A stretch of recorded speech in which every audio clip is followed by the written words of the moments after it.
A menudo se dice que la venganza es un plato que se sirve frío, pero en el mundo de la alta estrategia corporativa, la venganza no es un plato, sino un proceso algorítmico.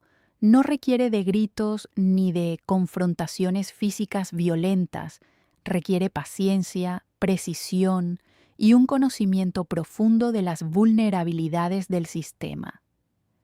Si te has preguntado alguna vez cómo se siente desmantelar la vida de un hombre poderoso usando nada más que la lógica y la verdad, te invito a que te acomodes.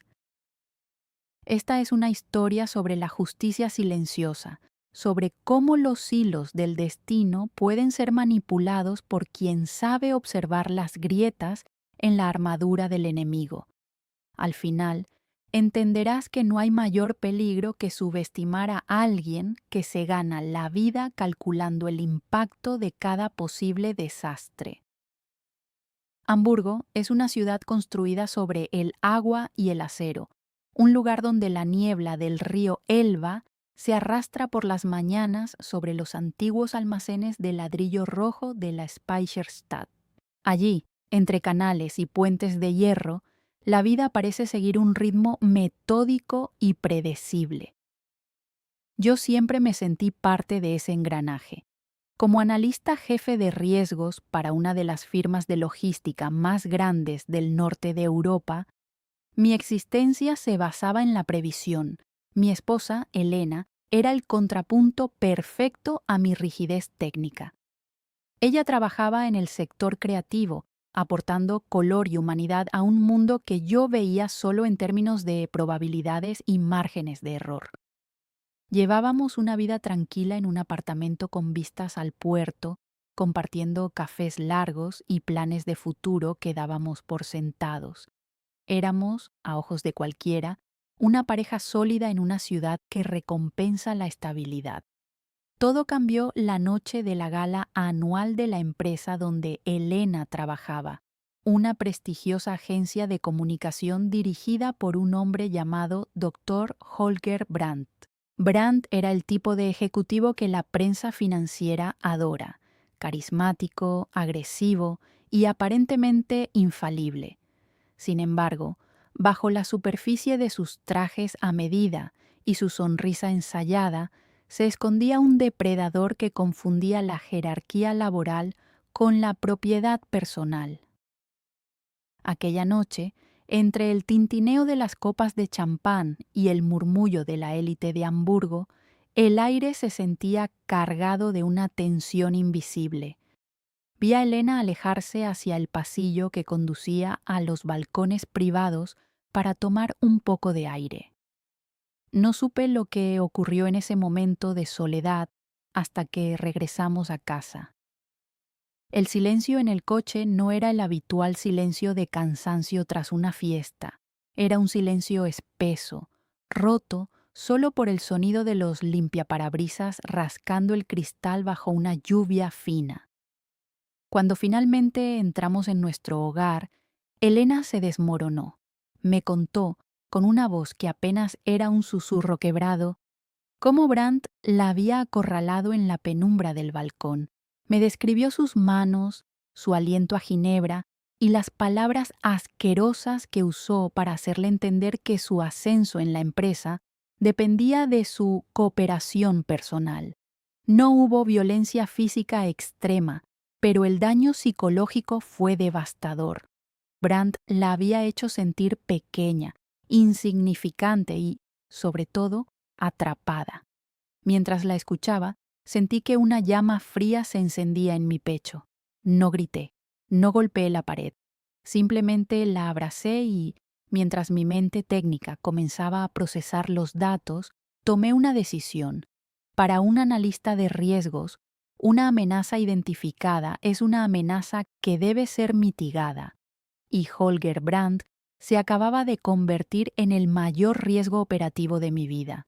Mi formación académica y profesional siempre se ha centrado en la logística y el análisis de fallos críticos. En mi trabajo cotidiano, me dedico a examinar cadenas de suministro globales para encontrar puntos de ruptura. Sé cómo una pequeña demora en un puerto de Singapur puede causar el colapso de una fábrica en Alemania 3 semanas después. Entiendo el efecto mariposa de las finanzas. Para mí, Brandt no era un ser humano con sentimientos o una historia. Era un sistema corrupto con múltiples puntos de falla.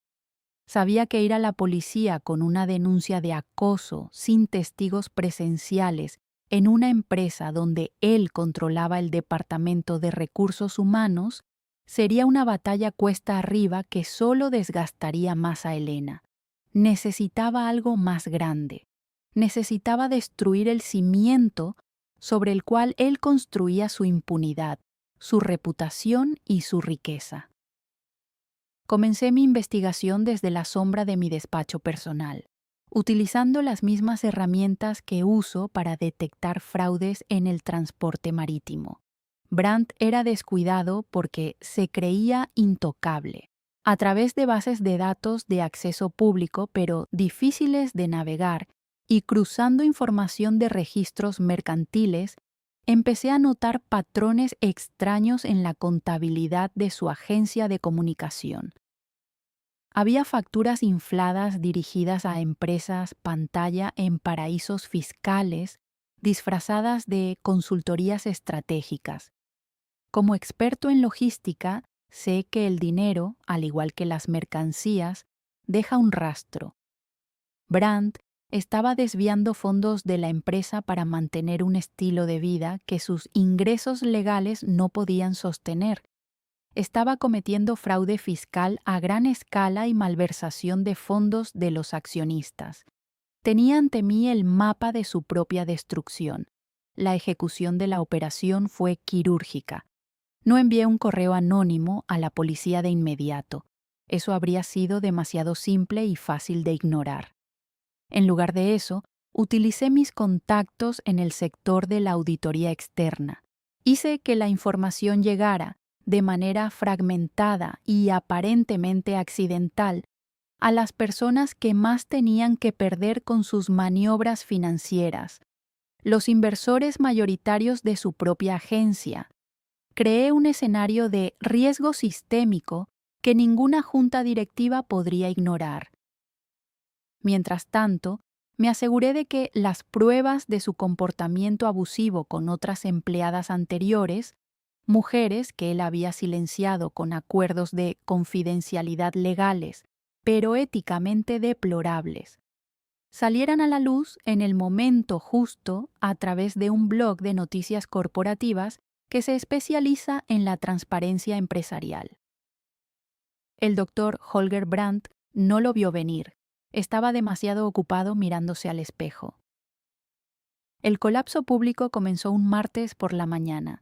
La noticia de una auditoría sorpresa por parte de las autoridades fiscales alemanas llegó a la oficina de Brandt antes que su primer café. Los rumores sobre su conducta personal empezaron a circular por los pasillos, alimentados por la certeza de que ya no tenía el poder para castigar a quienes hablaran. Vi desde la distancia, a través de los informes que llegaban a mi red de contactos, cómo su mundo se desmoronaba. Las acciones de la agencia cayeron en picado y los mismos amigos que compartían champán con él semanas atrás ahora le daban la espalda para proteger sus propios activos.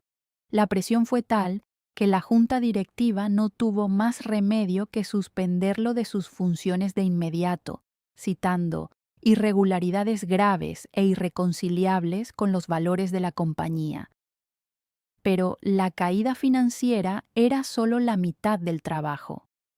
Una vez que su escudo de poder corporativo fue destruido, Elena se sintió lo suficientemente fuerte para presentar una denuncia formal por acoso sexual.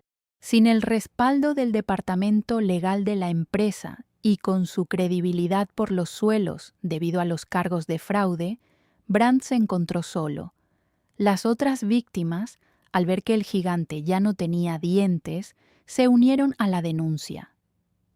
Lo que comenzó como una conversación privada en un balcón de Hamburgo se convirtió en un caso judicial masivo que ocupó las portadas de los diarios locales. El hombre que se creía el dueño del destino de sus empleados ahora se enfrentaba a la posibilidad real de pasar años tras las rejas, no solo por lo que le hizo a Elena, sino por el rastro de suciedad que su propia arrogancia le impidió limpiar. Las consecuencias finales fueron absolutas. Brandt perdió su licencia profesional, sus propiedades fueron embargadas para cubrir las multas fiscales y los daños y perjuicios a las víctimas, y su nombre se convirtió en sinónimo de desgracia en todo el sector logístico y de comunicación de Alemania. Se vio obligado a abandonar la ciudad, convertido en un paria. Para Elena, el proceso fue catártico. Ver que el sistema, aunque lento, podía funcionar cuando se le proporcionaban las palancas adecuadas, le devolvió la sensación de control sobre su propia vida. No fue una curación instantánea, pero fue el comienzo de un camino hacia la paz que la amargura del silencio nunca le habría permitido recorrer. A veces, cuando camino por la orilla del Alster y veo los barcos pasar, reflexiono sobre la naturaleza de la justicia. Algunos podrían decir que lo que hice fue una forma de venganza fría, pero yo prefiero verlo como una corrección de mercado. En el análisis de riesgos, cuando un elemento se vuelve demasiado inestable y amenaza la integridad del conjunto, debe ser aislado y eliminado. No hubo ira en mis acciones, solo una aplicación rigurosa de la lógica contra alguien que pensaba que las reglas no se aplicaban a él. La verdadera victoria no fue ver a Brandt caer, sino ver a Elena volver a sonreír, sabiendo que el mundo es un lugar un poco más seguro porque alguien se tomó el tiempo de mirar los datos y actuar. La venganza es ruidosa, pero la justicia, la verdadera justicia, a menudo es tan silenciosa como un informe bien redactado que cambia el curso de una vida para siempre. Hoy, la niebla sobre Hamburgo parece menos opaca. La vida ha vuelto a su cauce, pero con una lección aprendida. Nunca debemos subestimar la capacidad de una persona herida para transformarse en el arquitecto de la caída de su agresor.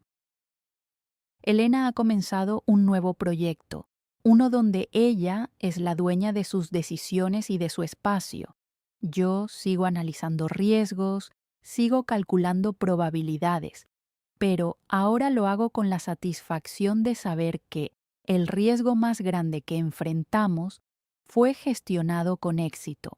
Al final del día, lo que queda no es el rastro de la destrucción de un hombre mediocre, sino la reconstrucción de una vida que nunca debió ser perturbada. Y eso, en cualquier hoja de cálculo del mundo, es un resultado positivo incalculable.